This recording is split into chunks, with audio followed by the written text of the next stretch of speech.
اہم شرم بیچ کھائی ہے وجدان کی آواز سے مریم کا دل چاہا مراد کے منہ پر کھینچ کے تھپڑ مارے۔ نہیں، میں تو مریم سے بس حال چال پوچھ رہا تھا۔ کیوں مریم؟ اسے تپایا۔ بھاڑ میں جو ڈھیٹ انسان، مجھے اپنی شکل نہیں دکھانا بے شرم۔ یہ سب مراد کو سنایا تھا۔ وجدان کے ہاتھ سے اپنا بیگ کھینچا جو وہ شاید اسے واپس کرنے ہی آیا تھا اور تیزی سے گیٹ عبور کیا۔ چلی گئی ہے وہ؟ وجدان نے اس کا چہرہ موڑا تھا جبکہ اس نے گھورنے پر اکتفا کیا تھا۔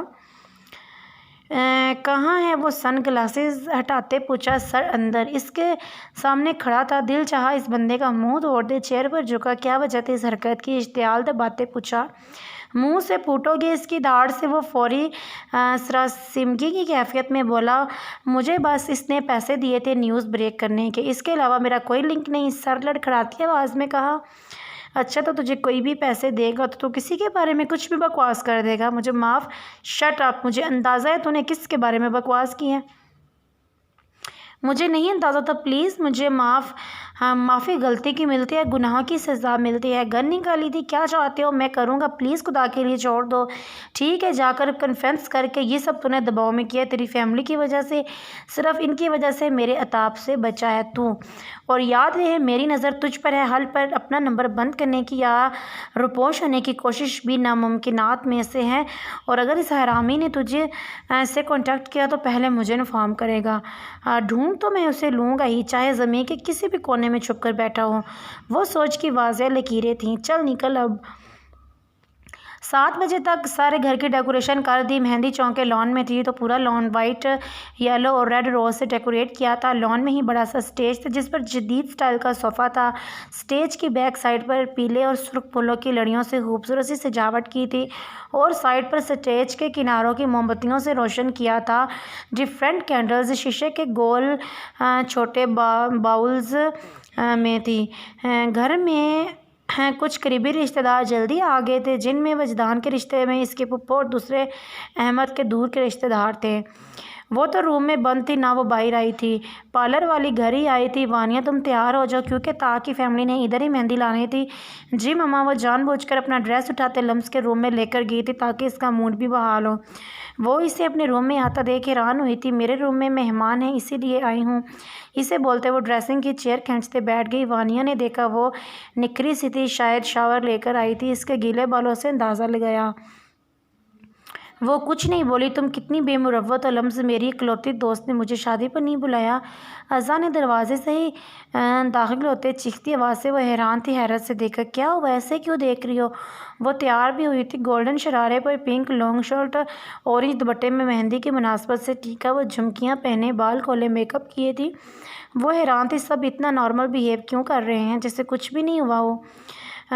تب تک وہ 2 پارلر والی لڑکیاں اندر آ چکی تھی۔ وانیہ کو تیار کیا، وہ بیڈ پر بیٹھی غور سے بس کسی نکتے کو سوچ رہی تھی۔ سب کچھ بھول جاؤ، ایک برا خواب سمجھو، کتنا برا لگے گا آج تمہاری بہن کی مہندی اور تم ایسے رہو گی۔ میری بیٹی تو بہت بہادر ہے نا، اچھا سا تیار ہونا ہے، مما کی بات مانو گی نا؟ نہ چاہتے ہوئے بھی وہ حامی بھر چکی تھی۔ کچھ وقت پہلے کے صدق کے الفاظ دماغ میں گھوم رہے تھے۔ وہ اٹھی اور وارڈروب کھولی اور سمپل ترین وائٹ ڈریس نکالا، کپڑے واش روم میں لے کر گئی۔ اتنی سادہ کیوں؟ یہ پہلا جملہ ازا نے ادا کیا تھا۔ وائٹ بروشے کے بنے گلے والی گھٹنوں تک آتی فل سلیوز والی کریپ کے نازک سی شرٹ جو بالکل سادہ تھی اور وائٹ ہی کیپری تھی۔ کچھ چیزوں میں انسان بے بس ہوتا ہے، آج اندازہ ہو رہا تھا۔ اس نے مہندی نہیں لگوانی؟ وانیہ کو مہندی لگاتی لڑکی نے کہا جس کا اشارہ اس کے فل سلیوز پر تھا۔ نہیں، اس کے جواب پر وہ حیران تھی۔ وانیہ تیار تھی، ڈیزائنز گرین شیشوں والی کرتی، ملٹی شیڈ لہنگا جس پر اورنج اور گرین کمبینیشن کا دوپٹہ تھا جس کے کناروں پر ٹسلز لگے تھے، بالوں فرنچ نوٹ بنائے، چوڑیوں اور پھولوں کی جیولری پہنے، نیچرل میک اپ اور پنک کلر کی لپسٹک میں بہت پیاری لگ رہی تھی۔ بہت پیاری لگ رہی ہیں آپ۔ وہ پاس آئی تھی۔ تم نے لہنگا کیوں نہیں پہنا؟ وانیہ کے ماتھے پر بل آئے۔ پلیز میرا دل نہیں ہے اس بات پر، ابھی تک انجان تھی کہ وہ اسے بھی رخصت کرنے کا ارادہ کیے ہیں۔ لمز تم اس طرح کر کے تکلیف دے رہی ہو ہمیں۔ آئی مس یو۔ آپ بھی بات اگنور کرتے وہ گلے ملی۔ بات کیوں بدل رہی ہو؟ کیونکہ میرا دل مر چکا ہے، مجھے مجبور مت کریں پلیز۔ وہ روتے بولی۔ کھینچ کے ایک تھپڑ ماروں گی تمہیں اگر دوبارہ یہ بکواس کی تو۔ ہٹ جاؤ پیچھے۔ اس کی باتوں پر پارا ہائی کیا۔ ٹھیک ہے، ناراض ہو جائے مجھ سے، میں اسی قابل ہوں۔ آنسوؤں میں شدت لائے کہا، ادھر دیکھو۔ اس کا رخ سامنے کیا۔ میرا بیبی، کیوں اپنا دماغ خراب کر رہی ہو؟ اچھا میں نہیں ناراض تم سے زیادہ ہمیں تمہارا خیال ہے۔ آئندہ کوئی بھی ایسی بات نہیں سوچو گی۔ وعدہ کرو وعدہ۔ چپ رہنے پر دوبارہ اتفاق کیا۔ اس بات میں سر ہلایا تھا۔ مہندی کی رسم کے لیے طہا کی فیملی آ چکی تھی۔ مراد فی الحال مہمانوں کو ریسیو کرنے وجدان کی ڈیوٹی نبھا رہا تھا۔ وہ نیوی بلو کرتے پر مہندی کی مناسبت سے گولڈن پنکائی ہینڈسم لگ رہا تھا۔ نفاست سے بنے بالوں میں جاذب نظر لگ رہا تھا۔ وجدان کچھ ٹائم پہلے آیا تھا، اپنی مہندی کرنے سے اس نے منع کر دیا تھا۔ اب طہا کی فیملی سے مل رہا تھا۔ وہ سیاہ شلوار قمیض پر سکن مردانہ شال لیے تھا۔ تھوڑی سی بڑی شیو، بالوں کو جیل سے سیٹ کیے، دائیں ہاتھ کی کلائی میں بلیک ڈائل والی ریسٹ واچ پہنے۔ فی الحال وہ کوئی وڈیر لگ رہا تھا۔ چہرے پر ہلکی سی مسکراہٹ سجائے وہ سب سے مل رہا تھا۔ Not bad. میں سوچ رہی تھی یہ سادہ سا ڈریس کیسے پیارا لگ سکتا ہے مہندی پر لٹرلی یہ رنگ آپ کے لیے بنا ہے۔ وہ مسکراتے اس کی تعریفوں کے پل باندھے رہی تھی جسے رتی برابر بھی فرق نہیں پڑ رہا تھا۔ او مائی گاڈ، یہ آپ کے گردن پر کیا ہوا؟ کچھ نہیں، اپنا کام کرو۔ آنسو ضبط کیے، حیرانی سے دیکھے جسے وہ دوپٹے سے کور کر چکی تھی۔ لمس کے براؤن بالوں کی سٹریٹ کیے ویسے ہی کھلا چھوڑ دیا تھا۔ وہ سادگی سے بس ہاتھوں میں سرخ لابر موتی کے گجرے پہنے تھی۔ نہیں، مجھے نہیں لگانا۔ مانگ ٹکا ہاتھ سے پیچھے کیا۔ اچھا لگے گا میم، ٹرائی تو کرے۔ زبردستی بڑا سا وائٹ اور سرخ موتیوں والا ٹیکا اس کی مانگ کی زیب بنایا جسے اس نے بے دردی سے ہٹایا۔ سنا نہیں، مجھے نہیں لگانا۔ خالی جھمکی پہناتے ہلکا سا ہائی لائٹ کانچ دیا تھا۔ گرے آنکھیں مسکارے اور بس لائنر سے لبریز تھی۔ اس کے چہرے کا زخم کافی حد تک فاؤنڈیشن میں چھپ چکا تھا۔ بلیک خصہ سفید پیروں پر اڑیستے ڈفرینٹ رنگوں سے ملا جلا سرخ اور سفید دوپٹہ درست کیا وہ بیٹھی تھی۔ وہ ارد گرد دیکھ رہا تھا، شاید اس کے انتظار میں تھا۔ وہ نہیں آئے گی، دل نے دہائی دی تھی۔ مراد بے دل سا ہوا تھا۔